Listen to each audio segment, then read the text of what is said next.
All women are different, but they are all women. This video is androcentric from a men's point of view and is presented as opinion, commentary, and debate. Expressing opinions is not violence. These are ideas to challenge, question, and argue in public, because classical liberalism relies on the First Amendment for its dialectic. If you are a feminist, then consider this. If patriarchy truly existed as claimed, feminism could not. And if all men are trash and women are equal to men, then what are we to conclude? Women will die for their children, men will die for their wives and children, and God chose to die for all mankind. Authority rolls up with responsibility. If this framing of facts offends you, click off to a cute cat video. Proceeding further will expose you to gamma bias and criticism directed at ideas, claims, institutions, not at any individual's virtue or dignity. Our method follows the 7 liberal arts: the trivium, grammar, logic, rhetoric, and the quadrivium, arithmetic, geometry, music, and astronomy. And the transcendentals, the good, true, and beautiful. If this framework is not for you, feel free to exit now. It's no disgrace. Women are wonderful. God bless America. Men are great. The Final Truth, Understand Her Nature, written by Conrad Reicher. Available now, links in description. The trivium of the gauntlet: how to survive the shit test, reject the carbon cult, and dismantle the Marxist pedagogy of lies. You have been mugged by reality while looking at your phone, scrolling through a feed of lies designed to geld you before you even reach the starting line of your own life. That brisk run she invited you on? That was never exercise. It is a visceral biological interrogation of your genetic worthiness, a shit test refined by millions of years of evolution to see if your sperm is worth the egg. Yet too many men are out of breath while the Zoomer Beta wheezes his way into evolutionary irrelevance. We are living in a Babylon of woke where the very air you breathe is taxed as carbon guilt by a neo-pagan death cult. And the classroom has become a re-education camp where Paulo Freire's ghost whispers that your very nature is an oppressive sin. But I am here to hand you the red pill of logic and the canon of truth, to show you that when she pretends to struggle with a jar, she isn't being cute. She is weaponizing incompetence to extort your competence. And you must learn to see the matrix for what it is. The system is rigged against the masculine imperative to build, protect, and sustain, replacing the trivium with emotional grievance and the Schopenhauerian will to life with a sniveling apology for existing. Look at the data, the suicide rate of divorced fathers, the absurdity of family court rulings that treat men as wallets with legs, and the cuckoldry rate that biological studies confirm but sociologists hide. These are not accidents. They are the calculated results of critical pedagogy and a long march through the institutions that replaced Aristotle with resentment. We must weaponize the truth, using the syllogism of survival to prove that nature demands the fittest survive, and that the green lobby uses apocalyptic imagery to bypass your logic and trigger your fear. Just like a narcissistic partner, it ends now. We will dissect the public defense protocol to understand why standing up for her is the ultimate test of your status, and we will expose the carbon footprint social shaming for the economic enslavement it truly is. I will teach you the stoic response to feigned helplessness, ensuring your competence is a gift given voluntarily, not a tribute extorted through emotional blackmail. We are going to redeem the living spirit of Western civilization, brick by brick, fact by fact, and logical proof by logical proof, so you can finally navigate the gauntlet with your eyes open and your head high. Prepare to have the scales ripped from your eyes. Hyperagency and the biological gauntlet. I watched it unfold from the sidewalk cafe, a tableau of modern misery and ancient triumph played out in grimy high definition. A drunkard, reeking of cheap spirits and bad decisions, swung a wild haymaker at a woman who had made the error of walking past him without proper deference. 2 men stood nearby. One, a specimen of the modern soy construct, face buried in his phone, likely scrolling through a feed of social justice platitudes, physically recoiled.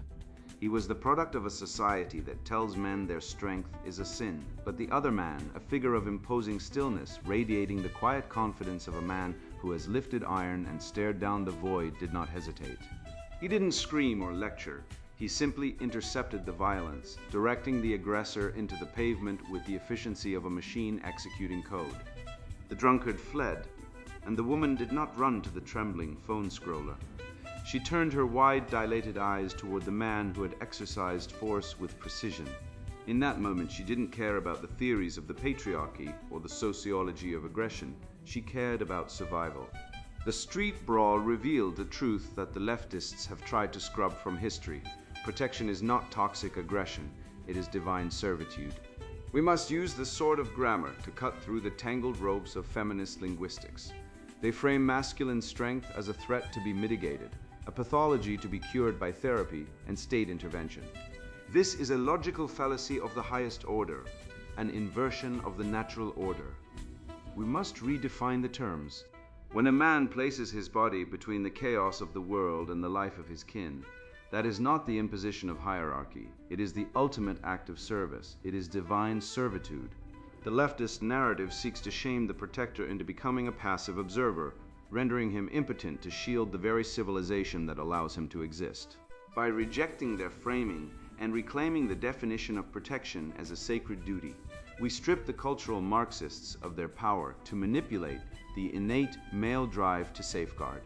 Consider the undeniable logic of the syllogism of survival, a chain of reasoning that shatters the fantasy of egalitarianism. Premise A: nature is a harsh, indifferent machine that demands the fittest survive to propagate the species. Premise B: women, as the biological bottleneck of reproduction, are the selectors of the fittest. They are the gatekeepers through whom the genetic future must pass. Conclusion: therefore the tests, the shit tests, the manipulation, the unreasonable demands a woman employs are not mere personality flaws or the result of a patriarchal society. They are necessary evils, evolutionary mechanisms forged in the fires of millennia to ensure the preservation of the species. She must test you because the cost of choosing a weak mate is death for her lineage. Consider the failure of the modern Zoomer Beta, a prime example of contemporary heroism's collapse. Brought up in a cushioned society that shuns risk and praises compliance, he misses the natural drive to face hazards. I observe this often. The classic guardian gives way to a passive man who fails defensive tests because of manufactured fear. Facing a threat, whether a burglar or a social predator, he stands frozen. He learned that violence is inherently bad, police will manage it, and he must calm things down. Yet a predator does not calm things down, a predator devours the prey. This contemporary man suffers from a plot to weaken male resolve, leaving his dependents exposed, and his culture open to any savage strong enough to force entry. This biological interrogation takes many forms, one of the most misunderstood being the evolutionary shit test of physical stamina. I recall a specific instance involving a man named Marcus and his date, Sarah. They went jogging, a simple activity, yet it became a visceral trial. Sarah pushed the pace, mocking his breathlessness, testing his resolve. This was not merely a fitness assessment, it was a biological interrogation of his genetic worthiness. In our ancestral past, a man who could not keep up during a pursuit was a liability. He was the hunter who returned empty-handed, the defender who fled the battle. Her body was asking a primitive question. Does this man have the lungs to chase down the food and the legs to carry our offspring to safety? When Marcus finally rallied and overtook her, matching her pace with a steely gaze, her biology instantly recognized him as a viable mate. It is not about the jog, it is about the persistence. The physiology of dominance is undeniable, rooted in the cold, hard data of evolutionary biology. We cannot deny the markers of high value: testosterone, the hormone of risk and resilience; cortisol regulation, the ability to remain calm under pressure; a low resting heart rate, the engine of the efficient predator. These are not toxic traits. They are the biological hallmarks of a man capable of physically protecting and providing. Evolutionary psychology confirms that the jog or the sudden crisis is a proxy for hunting efficiency. A man who collapses under emotional stress or physical exhaustion is signaling to her that his genetic material is inferior, that he would crumble in the harsh environments where our ancestors forged the contract of survival. We must also dissect the public defense protocol, a dynamic often ignored by the cowards of the academy. When a man refuses to defend his woman in public, whether from a physical threat or a social insult, he fails the ultimate litmus test of his protective instinct. History, from the Stoic streets of Rome to the unruly saloons of the Wild West, illustrates that a man's willingness to face social peril for his woman is the ultimate marker of his status within the tribe. If a man allows his woman to be disrespected by a stranger and apologizes to keep the peace, he is effectively castrating himself in her eyes. He is signaling that he is a subordinate, incapable of securing the perimeter. The woman knows this instinctively. She desires the man who will burn the world down to save her, not the one who offers a half-hearted shrug. Arthur Schopenhauer, the great philosopher of the pessimistic tradition, understood this through the lens of the will to life. He recognized that the female nature demands these stress tests because she is the vessel of the future. She needs a partner with the vitality to secure the survival of offspring in a hostile, indifferent universe. The cruelty of her testing, the way she pushes you to the brink, is the compassion of the species for its own survival. She is ruthless because she must be. She acts as an agent of nature's will, filtering out the weak and selecting the strong. Do not hate her for it. Understand it. She is the gauntlet, and you must be the hammer that strikes the iron until it is fit for the throne of history. Nature screams for the lion, yet the modern male roars like a gelded sheep, a pathetic failure, not of biology, but of programming. This impotence does not happen by accident. It is a manufactured lobotomy designed to sever the young man's spine before he ever enters the jungle. The battlefield has shifted from the wild to the classroom, where the enemies of truth do not fight with fists but with feelings, seeking to replace your survival instinct with a doctrine of guilt and submission. Subversion of the soul, the critical pedagogy of the oppressor. Walk into any modern university lecture hall today, and you are walking not into a sanctuary of wisdom, but a re-education camp designed to surgically remove the spine of the young men sitting inside. I have seen the syllabi with my own eyes, documents that would make the Soviet secret police blush with envy. One mandatory introduction to sociology text at a prestigious state college explicitly defines straight white men, not as individuals, but as a structural monolith of oppression whose very existence is an act of violence. This is not education. It is a ritual of shame, a circular logic trap where the student is guilty before he even speaks, simply for possessing the biological sin of testosterone and melanin deficiency. They teach the young man that his nature is a crime, that his ancestors were villains, and that his only redemption lies in prostrating himself before the altar of collective grievance. This is the subversion of the soul, a systematic demolition of the masculine spirit, using the absurd dialectics of cultural Marxism to turn a potential lion into a compliant house cat, terrified of his own roar. This madness did not sprout from the soil of the West organically. It was imported, a cold and calculated weaponization of the classroom perfected by Paulo Freire, a radical whose pedagogy of the oppressed is nothing more than a manual for parricide. Freire understood that to conquer civilization, you do not need to march tanks down Main Street. You only need to turn the students against their fathers. By framing the transmission of knowledge not as a gift from the elder to the younger, but as an act of tyranny by the oppressor onto the oppressed, he weaponized the natural youthful rebellion of the teenager and directed it squarely at the foundation of the family and the state. This is the long march through the institutions in full swing, transforming the academy from a place of seeking truth into a laboratory for engineering resentment, where the critical in critical theory simply means being critical of everything that built the desk you are sitting on. The result is a pathology of the victim that spreads like a mind virus, hijacking the evolutionary biology of the human brain to serve a parasitic ideological host. We are wired to protect the vulnerable, a trait that allowed our ancestors to survive the ice ages. But these ideologies have hacked that instinct to protect the perceived victim at the expense of the capable. This creates a metaphysical handicap in men, a spiritual impotence where the male is told his competence is unfairness and his strength is aggression. By embracing the mantle of the oppressed, the leftist acquires a moral license to commit the most heinous cruelties. justifying the destruction of male livelihoods and the skyrocketing male suicide rate, which sits at a staggering 3 to 4 times that of women, as social justice. It is a survival strategy for the wicked, a way to weaponize pity to extract resources from men they despise. To facilitate this theft, the architects of this decline have launched a brutal assault on the trivium, that ancient triad of grammar, logic, and rhetoric, which once armored men against deception. They gutted grammar so words no longer have fixed meaning.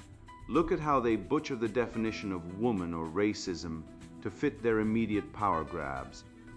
They dismantled logic so that feelings trump facts, allowing them to claim equity is the same as equality when they are diametrically opposites. Equality is the right to pursue the race. Equity is the demand that the fastest runner wait for the slowest, and if he refuses, he is dragged down by the state. History screams the truth of this. Every society that chased forced equity over meritocracy, from the Khmer Rouge to the famine-stricken wastelands of collectivist farming, ended in starvation and collapse. They hide this data, burying the undeniable fact that when you suppress the high-performing male to elevate the incompetent, the whole structure crumbles. We are witnessing the endgame of a war that began in the lecture halls, but it can only end in the restoration of the canon. The only inoculation against this brainwashing is a return to the great books, to the testosterone-fueled wisdom of Plato, Aristotle, and Aquinas. These men did not cower in safe spaces.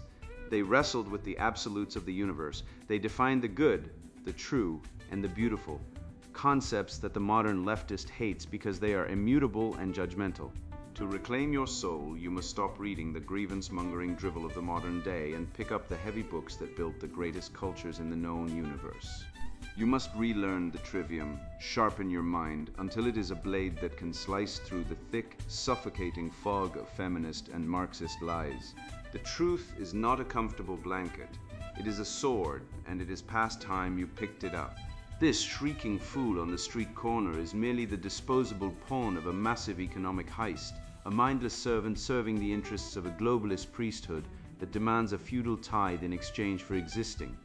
Her hysterical performance is not just a display of ignorance. It is the psychological ground preparation for the implementation of carbon taxes and ESG scores. The twin levers of a financial machine designed to strip the productive male of his resources. We must look past the screaming woman to see the cold logic of the parasite class, which weaponizes guilt to seize the very means of production that keeps civilization breathing. Parasitism of the spirit, the carbon guilt complex.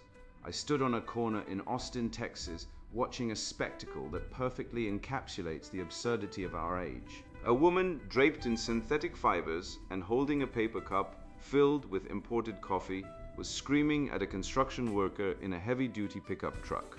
She called him a murderer for driving a machine that runs on diesel, completely oblivious to the reality that the very existence of her latte, her smartphone, her synthetic clothing, and her vegan lunch relies entirely on the logistics networks powered by the trucks she despises.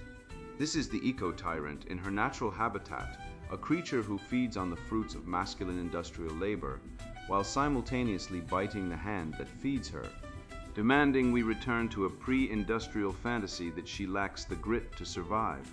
She is a parasite of the spirit, projecting her own dependency onto the men who built the civilization she takes for granted. To understand this madness, we must apply the trivium and look past the emotional manipulation to the stark reality of logic. Let us construct a simple, undeniable syllogism. Premise A. Human life and flourishing require abundant, affordable energy. Premise B. Carbon-based fuels have historically provided the most reliable, scalable energy, lifting billions out of poverty and extending life expectancies.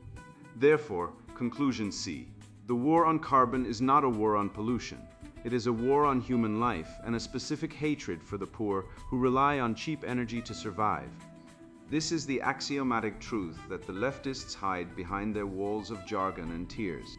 By attacking the energy source that powers the West, they are essentially advocating for a culling of the weak and a return to the Dark Ages, all while claiming the moral high ground. This logic brings us to the financial mechanisms of this control scheme. Carbon taxes and ESG scores are nothing more than modern feudal tithes designed to strip productive men of their resources and transfer them to a new globalist priest class. You work in the mine, the factory, or the fields, sweating and straining to produce value. And these bureaucratic lords levy a tax on the very air you exhale to fund their own decadence and anti-Western projects. It is a shakedown, a protection racket, where the protection is from a boogeyman of their own creation. They use the money stripped from your paycheck to fund their conferences in Geneva while you struggle to fill your tank, proving that the goal is not environmental purity but economic enslavement of the productive class. How do they get away with it? Through a masterful application of psychological abuse. The Green Lobby utilizes apocalyptic imagery, floods, fires, hurricanes, to bypass your prefrontal cortex and trigger your amygdala, the fear center of the brain. This is the exact same tactic employed by a narcissistic partner. Isolate you, terrify you, and then present yourself as the only savior. They show you a graphic of a polar bear on a melting ice cap to make you feel guilty for existing, hoping you will surrender your freedoms and your critical thinking skills in exchange for a fleeting sense of safety. It is emotional blackmail on a global scale, designed to keep the male population in a state of perpetual anxiety and submission.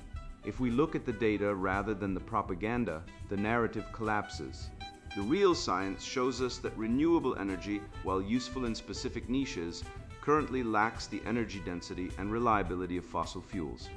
The sun does not always shine, and the wind does not always blow, but the hospital needs power 24/7. And the steel mill needs heat to melt the iron that builds our bridges. To reject oil and gas is to reject the West's ability to heat homes in the winter and feed the billions who rely on the agriculture fertilized by petroleum products. The push for green energy without a viable baseload replacement is not an environmental policy. It is a suicide pact mandated by people who have never worked a day in the real world. We must recognize the carbon footprint social shaming for what it truly is, a neo-pagan religious ritual designed to induce a state of perpetual repentance. They have taken the Christian concept of original sin and secularized it into the sin of existing, thriving, and building civilization. You are told that your mere presence is a pollutant, that your breathing is a crime against Gaia, and that you must atone by reducing your standard of living. This guilt complex is a spiritual weapon intended to break your will and convince you that your natural drive to build, conquer, and expand is an evil that must be purged. It is a psychological cage forged by the enemies of human potential. Ultimately, the root of this environmentalism is a deep-seated misanthropy and a Malthusian death cult. These people do not want to save the planet. They hate human flourishing.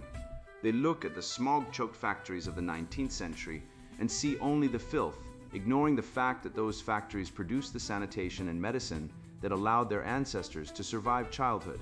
The carbon footprint is a thinly veiled attack on masculine industrialism and the raw, powerful energy required to build an empire. They want you dead, or at the very least, they want you domesticated, docile, and sterile, grazing in the electric pastures they have prepared for you. It is time to reclaim the moral high ground and reject this narrative of decline. To subdue the earth is the ultimate expression of the good and the true. It is the divine mandate of man to take the raw materials of nature and sculpt them into something greater than their original state. We are not guests in this world. We are its masters and its stewards, and our mastery is demonstrated by our ability to harness the power of the atom and the depths of the earth. Do not apologize for your truck, your heat, or your hunger. Dominate nature, build your empire, and laugh in the face of the nihilists who demand you apologize for the crime of being a man. This ideological sickness does not merely manifest in the grand lies of global climate treaties. It has seeped into the very foundation of our daily economic interactions, rotting the floorboards of the corporate workplace. Just as the eco-fanatic utilizes the apocalyptic narrative to extract feudal tithes from the productive class, the modern office matriarch employs the theater of feigned incompetence to extract labor from the competent man. It is the same parasitic instinct, merely shifting its target from the macroeconomy to the micro-interaction, a localized replication of the Marxist demand that the strong subsidize the weak. We must now turn our logical lens from the globalist scam of carbon footprints to the interpersonal scam of the damsel, exposing the biological deceit at the heart of the office dynamic. Sovereignty in the face of feigned helplessness. The blinking cursor on her screen mocked her, or so the performance suggested, as she let out a theatrical, frustrated sigh that was calculated to carry exactly 3 cubicles over. I watched from my position of logical superiority, recognizing the rhythm instantly. It was the rhythmic groaning of the professional damsel, a siren song of incompetence designed to lure a capable man into the rocks of domestic labor within the workplace. This is the pretending to struggle with something he's good at dynamic, a biological shit test dressed in office casual attire. She wasn't confused by the spreadsheet. She was bored by the effort required to master it. She knew that I, a man driven by the transcendental value of competence, would feel the primal itch to fix the error, to impose order upon chaos. By feigning helplessness, she was engaging in a manipulation of competence, attempting to lower my status to that of a servant while elevating her own to that of a beleaguered queen, merely to avoid the honest labor of thinking. It is a wicked evolutionary tactic where the female appears helpless to maximize resource extraction, in this case, my time and intellect, while minimizing her own caloric expenditure. It is the trap of false equality, where we pretend her struggle is genuine, but the lie is naked to anyone with eyes. I recall a specific instance, a case study of the corporate fix-it, that illustrates the gynocentric parasitism infecting our modern institutions. A marketing manager, a woman whose degree was essentially a certification in grievance studies, couldn't get the pivot table to work. She leaned in, baton of the eyelashes deployed, voice pitched just right to trigger the protector instinct. I walked over, bypassed her nervous hand, and in 10 seconds, literally 10 seconds, I corrected the formula. The data bloomed into the truth she needed. Her response? She turned to the vice president, a man so castrated by HR policies he couldn't look at a woman without a consent form, and announced we finally got the table to work after a real group effort. I was ghosted from the narrative. This is the theft of competence, the robbery of the masculine surplus utility that builds civilizations. This is not a partnership, it is a tax on ability. A man trained in the trivium sees the logical fallacy immediately. It is an argumentum ad passionis, an appeal to emotion. Her premise is that her frustration justifies my labor. The conclusion is that I should abandon my work to serve hers. This logic is rotten. The major term is her emotion. The minor term is my capability. And the syllogism is a non sequitur of entitlement. We must identify the deception and refuse to play the game. The leftist ideology that has infested the corporate world tells us that refusing to save her from her own self-inflicted incompetence is toxic masculinity. Rubbish. It is the enforcement of boundaries. The pathologies of Marxism demand that the capable be enslaved to the incapable, but the logic of the West demands that the capable be celebrated. When you refuse to fix it for her, you are not being cruel. You are acting as a moral agent for truth. You are showing her that competence is a virtue to be strived for, not a convenience to be siphoned. So how does the rational man react? We apply Stoic philosophy, a system of mental clarity that refuses to be hooked by emotional manipulation. Ancient Stoics knew you cannot control others' actions, only your own response. Confronted with the damsel in distress performance, the Stoic man keeps his composure. He does not brag, nor does he simp. He provides aid solely on terms of respect and truth. If she asks for an answer, he tells her to check the manual. If she claims it is too hard, he replies that difficulty is the cost of knowledge. This preserves his sovereignty. Silent competence acts as the ultimate rebuttal to the screeching demands of the entitled. Your competence is a gift, a sign of the good and the beautiful, given voluntarily to those who respect it, not a tribute extorted through emotional manipulation. You are not her tech support, you are the architect of your own reality. This brings us to the final praxeology, the step-by-step guide to dismantling this pathetic dynamic using logic and rhetoric. Step 1, recognition. Acknowledge the feigned struggle for the manipulation it is. Step 2, refusal. Do not touch the keyboard. Do not take the bait. Step 3. Reframe. Use rhetoric to highlight the absurdity of the request. Ask questions like, why would you pay me a senior salary to do entry-level data entry?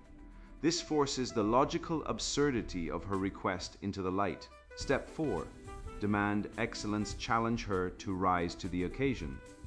By refusing to lower yourself to the level of her feigned incompetence, you force her to either rise up or be exposed as the fraud she is. This ensures the relationship is built on the truth of mutual capability rather than the lie of enforced dependency. You smash the pretending to struggle dynamic simply by pointing at it and laughing. This is how we redeem the West. The restoration of Western civilization begins when men stop apologizing for their competence and start demanding excellence from those around them. We have allowed the cultural Marxists, the feminists, and the professional victims to shame us into submission for too long. We have let them steal our inventions, our labor, and our credit, under the guise of equality, while they feast on the surplus of our genius. No more. We must weaponize the truth, using it to smash down the modern Babylon of woke. Look at the suicide rates of men in the West skyrocketing because they are told their utility is zero. Look at the family courts stripping men of their children because the system views fatherhood as a resource extraction mechanism rather than a sacred duty. This ends when a man looks a feigning woman in the eye and says, no. It ends when we realize that our competence is the living spirit of our civilization, and we will no longer let it be cannibalized by the incompetent. We must reject the feminization of weakness, for it is the presaging of the fall, and every fall of a great civilization began when the men stopped holding the line and started apologizing for their strength. Stand in your truth. Competence is your birthright. You stand now armed with the trivium and the unyielding reality of biological law, looking directly into the face of the machine that seeks to geld you. We have exposed the jog for what it truly is, a visceral interrogation of your genetic worth, a biological demand to prove you can hunt, protect, and persist in a hostile universe. We have ripped the mask off Paulo Freire's critical pedagogy to reveal the Marxist rot at the core of our schools, a mechanism designed to turn boys into guilty, self-hating shadows of men who apologize for their own history. You see the carbon footprint scam for exactly what it is, a neo-pagan death cult demanding you repent for the sin of existing, while the elites fly private jets to climate summits. When she pretends to struggle with that simple chore, feigning incompetence to stroke her own ego, you will see it not as a cry for help, but as a shit test to see if you are fool enough to sacrifice your competence on the altar of her comfort. Look at the hard data and let it temper your resolve. The statistics of this culture war are written in blood and broken homes. The male suicide rate skyrockets as masculinity is pathologized. Family courts facilitate the industrial scale theft of fatherhood. And the cuckoldry of the modern male is celebrated by a media that despises him. These are not accidents. They are the dividends of the leftist ideology we have just dismantled. You possess the antidote, the logic to see through the lies, the rhetoric to speak truth to power, and the grammar to define reality on your own terms. Do not keep this weapon sheathed. You are the inheritor of the greatest civilization in history, a living spirit of stoic resilience and conquest. Go forth and live without apology. Defend your tribe with the ferocity of a wolf, and spread these truths so that other men may wake from the nightmare. The spell of ignorance is broken, and with it your chains fall away. And now the sponsored book introduction, The Final Truth. Understand her nature. The ground beneath your feet is not merely shifting. It is actively collapsing into a void of manufactured chaos. You look around at the civilization your forefathers carved out of raw wilderness and see it being dismantled, brick by moral brick, by a force that pathologizes your very nature while sanctifying its own destructive impulses. You sense it in the air, the stench of the lie. You feel the betrayal in your bones when you're told that your strength is toxic and your competence is privilege. This is not a random fluctuation of history, but a deliberate biological and ideological siege. The masculine spirit, the very engine of progress and the architect of the West, is under attack. and the attackers are using the oldest, most insidious weapons in the arsenal: deceit, manipulation, and the subversion of truth itself. I have walked through the ruins of this modern Babylon and seen the wreckage up close. I have watched rational men silenced by relational aggression, a tactic of the weak used to undermine the strong. And I have seen the family courts transform into a legalistic leash that strips men of their dignity and assets. For years, I struggled to understand why the social contract was being rewritten to favor the mediocre and the vindictive. Then I applied the trivium grammar, logic, and rhetoric, and the veil was ripped away. I realized that the woke hysteria is not a political movement. It is a mass formation psychosis, a collective hive mind driven by the basest evolutionary imperatives of fertility suppression and intra-sexual competition.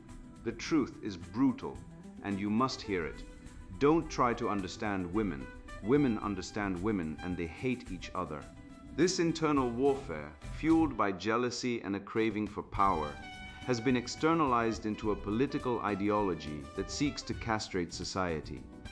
History screams a warning that the modern media complex tries to drown out with white noise when the feminine imperative is allowed to lead without the counterbalance of masculine reason. The structures of power inevitably collapse.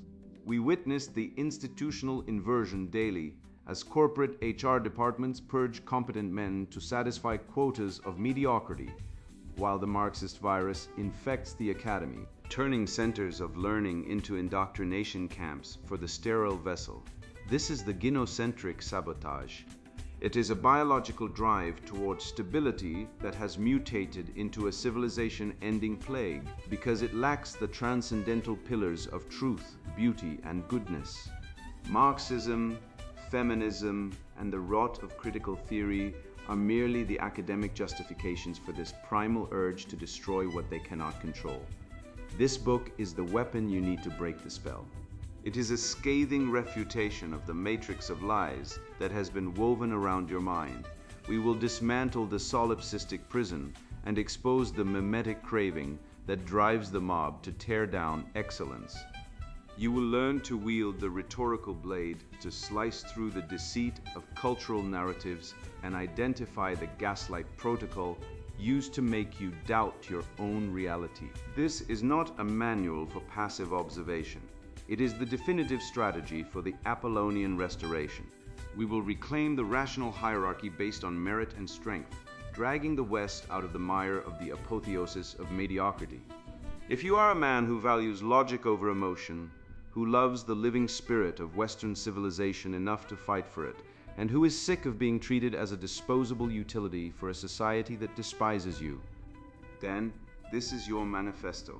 You require the red pill that Schopenhauer hinted at, but lacked the modern context to fully articulate. You need to understand the evolutionary biology of the leftist ideologies blighting mankind so you can inoculate yourself against their mind virus. You are here to resurrect the glory of the West, to build, to create, and to dominate the chaos that threatens to consume us. However, if you are a creature of the hive mind, a devotee of the woke cult, or a fragile soul who believes that feelings supersede facts, stop reading right now. Put this book down, back away slowly, and go find a safe space where your delusions will not be challenged. There is nothing here for you but the harsh light of reality and the disintegration of your worldview. This knowledge is not for those who wish to remain in the sepulchre of logic. It is for the lions who intend to break free. Do not mistake this warning for politeness. If you cannot handle the truth, your time would be better spent in the mindless entertainment of the mass formation herd than attempting to comprehend the final truth. We stand at the precipice. The choice is between the gray, egalitarian wasteland of a demise of standards and a renaissance of the West fueled by the unbridled masculine spirit. The time for hesitation is over. The Marxists, the feminists, and the critical theorists have declared war on your nature, and they will not stop until every standard is demolished. We must rebuild the Stoic bastion and enshrine the transcendental truths that birthed the greatest cultures in the known universe. Read on, arm yourself with the transcendental trinity, and let us destroy the lies together. The Final Truth, Understand Her Nature, written by Conrad Riker. Buy now, links in description.